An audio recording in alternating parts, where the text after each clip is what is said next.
Hello, my baby loves. I am Deborah, and I'm not sure who needs to be reminded of this, but forgive yourself and then forgive others because the blame game, it won't rebuild what has already fallen.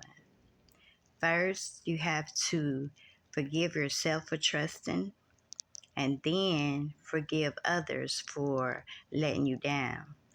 Now, don't get me wrong, I'm not saying that forgiveness means forgetting, but it releases the burdens of resentment. Trust may take time to rebuild, but with every brick laid with intentions, good intentions, it matters. So embrace the beauty of rebuilding. You owe it to yourself.